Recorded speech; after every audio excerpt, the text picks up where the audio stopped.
positive thoughts in this system of things, and namaste. Um, I wanted to talk about saying no with regards to people pleasing, and there was many reasons why. There are many people who are sometimes too nice, and they're eager to accommodate everyone else, and I've been one of those people. And they do this at their own expense.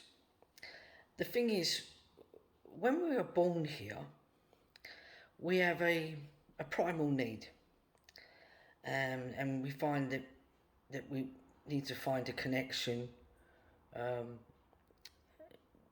and you know, and avoid, should I say, rejection, or when you're a baby, um, it's your survival in connecting to people, basically. So it's not about being rejected by them,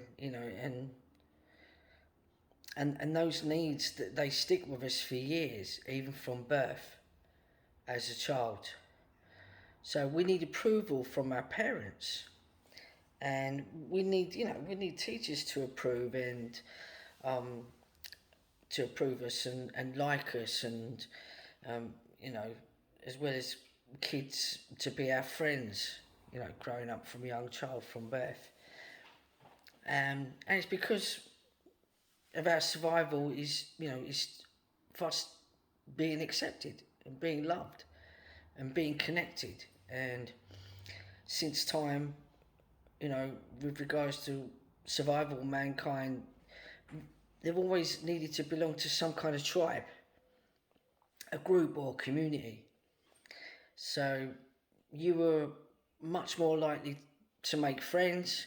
And when you go back to Charles Darwin, you think about survival of the fittest,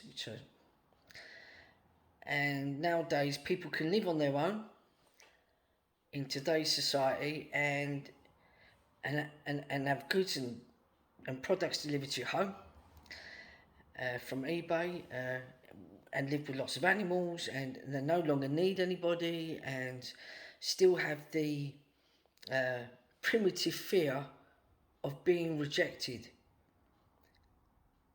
And when you hear some songs out there, like Gloria Gaynor, "I Will Survive," or "Love Don't Live Here Anymore," or "Don't Leave Me This Way," say, for example, or "I Can't Live Without You."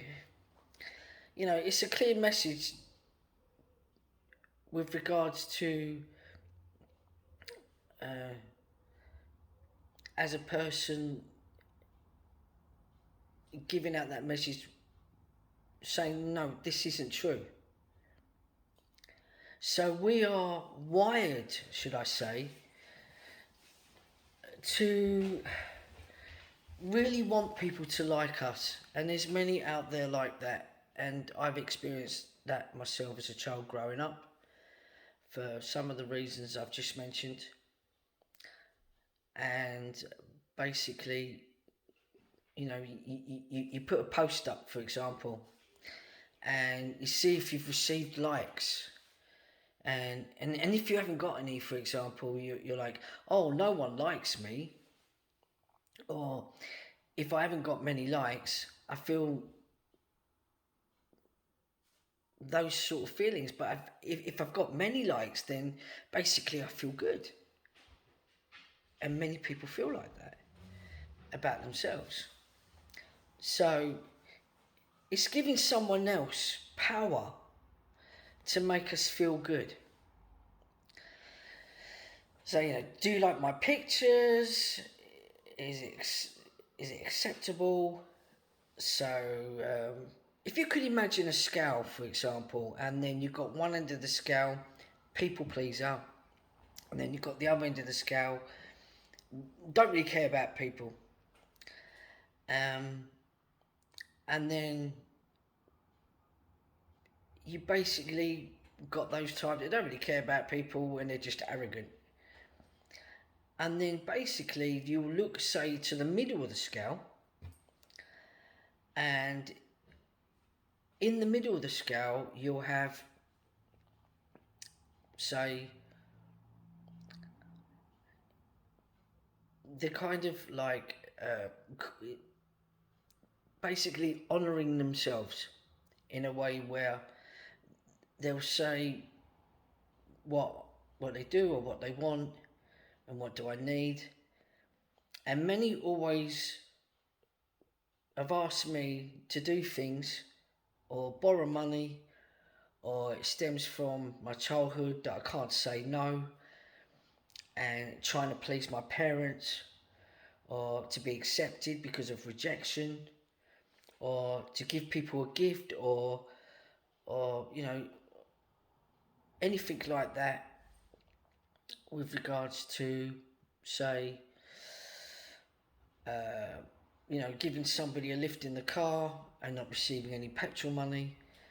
And many might not be able to say no because they feel that people won't like them.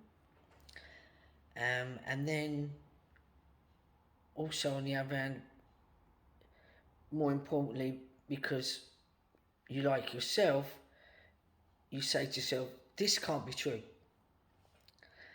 So when you honour yourself, you take responsibility and you take a few minutes to think about it.